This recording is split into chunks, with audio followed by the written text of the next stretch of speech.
Hello, this is MotherMantiss. I have not uploaded a video for quite a while because I just haven't had that much to say. I have been gaming quite a lot. I've been playing a lot of Destiny. I've played Enshrouded, Dragon's Dogma, Baldur's Gate, all fun. I just didn't have a lot to say. But now, Bioware has released yesterday a reveal trailer and today a 20-ish minute gameplay video for the new Dragon Age game, and Dragon Age is my jam, and I do have a lot to say about that, so here I am with a video.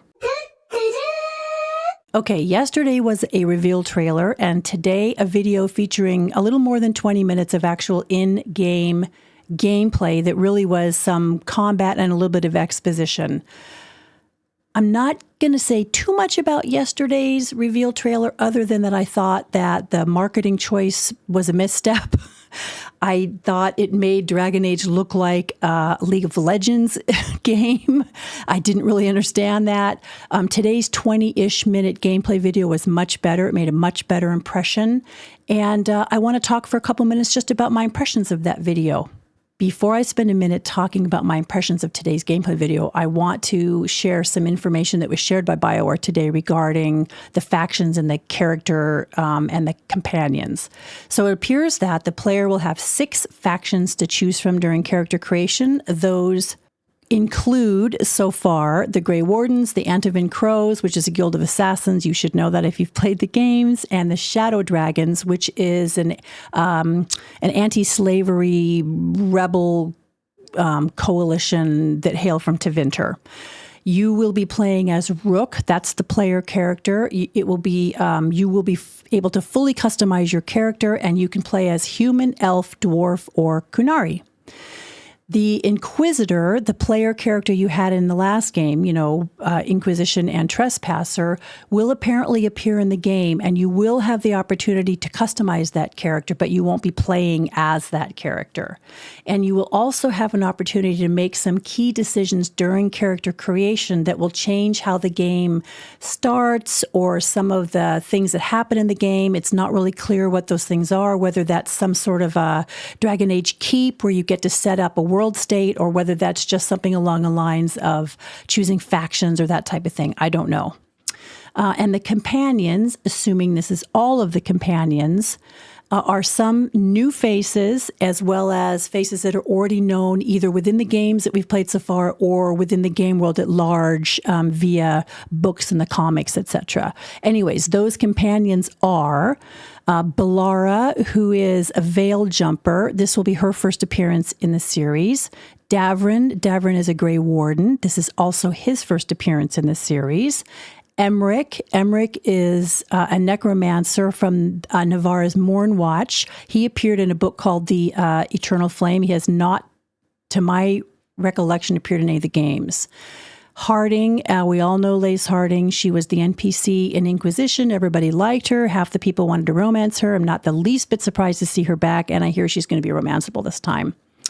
Lucanus, who is an assassin who hails out of the Crows, which is an assassin's guild. Most people will be familiar with that guild, having appeared in a couple of the games. He himself did not appear in the games. He is introduced in Tevinter Nights, I believe, and I think he appeared in a short story called The Wake as well. And then Neve is, she's a mage. I think the gameplay we saw this morning introduces her as an ice mage and a private detective. She is also not new to the series, though. She appeared in Tevinter Nights, and I think one of the other books as well, though the name escapes me at the moment. And then Tosh, who is a Kunari, she's a dragon hunter, and she is allied with the Lords of Fortune, which is a little bit like the Crows, but they're really more like fortune hunters and mercenaries, not so much assassins. They live for sort of adventure. They like taking big risks for money and fortune, obviously. And this is her first appearance in the series as well. And I don't know if there's any other companions besides those. They haven't. This is all the companions, to my knowledge, that they've introduced. So in terms of what we've seen itself in this morning's gameplay, Regarding the environment, I thought the game world is gorgeous. I don't have any problem or argument with the game world and the way everything looked. The art, Minrathous looks just what I was hoping it would look like. There's a lot of environmental detail. I thought the overall feel and look was spot on. It's very true to the look and feel of Thedas. I was really happy to see the in-game world so well done. I'm super pumped to hopefully see more of Thedas, and especially I'm really hoping to see Weishaupt. Now, the character models is where I start to have little issues. The character models aren't bad, I just don't find them super interesting. I find them generic looking. I think you could slot that Varric or that Harding character or that Neve character or even that player character Rook into any number of games, League of Legends or Overwatch. Mostly of the MOBA variety, and they would look right at home in those games. That reveal trailer yesterday seemed to actually celebrate their one-dimensionality, which I found concerning, but I won't go into that anymore. But people like Varric are so much more than the wisecracking dwarf with a crossbow named Bianca. And what the hell happened to Varric's red hair? Which brings me to the setting and the timing of events in this game. Trespasser takes place a couple years after the events of Inquisition, and the events into Winter Nights and other stuff that have come out since that game add to that timeline, and they bring us apparently to a place that's about 10-ish years past the events of Trespasser, which is when our own Inquisition said, "I'm going to get you, Solus." I'm very happy that our own Inquisitor can apparently make at least an appearance, but apparently they're going to be taking a back seat in stopping Solus now. I understand part of that. I mean, from a storytelling standpoint, I understand that part of that is because, Solus knows them very, very well and would be able to predict what they're going to do. But the way it comes off looking a little bit is simply that they're not that upset about losing their hand after all. So I guess they're going to take a clerical role in this outing. I don't know. Regarding the story, while I would personally have preferred that they stay more in the traditional RPG lane, what I really care about is the depth and story. For me, after these two trailers, I think that's a complete unknown still. The migration from RPG to action RPG implies, at least to me, that they're going to maybe forego some of that in-depth lore info that you got in previous Dragon Age games in favor of a lighter and less complex style that focuses more on the adventure aspect and combat.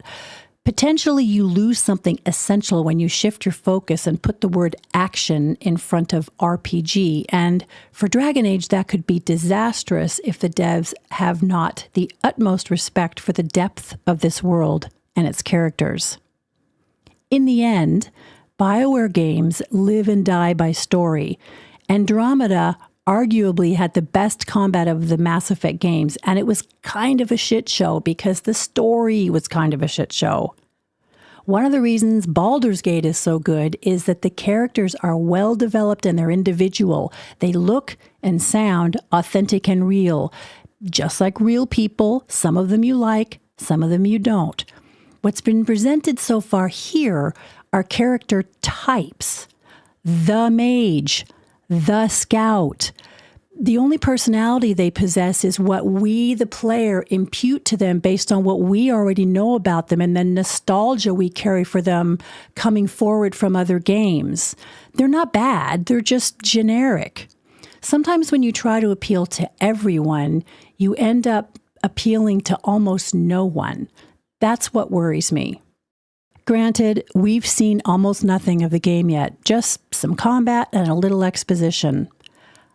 I love Dragon Age. I love the series enough that I started a YouTube channel in order to talk about it. I will be pre-ordering the collector's edition as soon as it shows up on Steam, and I am hoping I absolutely love the game and I can sink another 3,000 hours into it. What they've chosen to highlight so far in their marketing baffles me, but I'm choosing to remain optimistic and to believe that Bioware remembers that their greatest successes are rooted in immersive storytelling and complex characters, not hero shooters.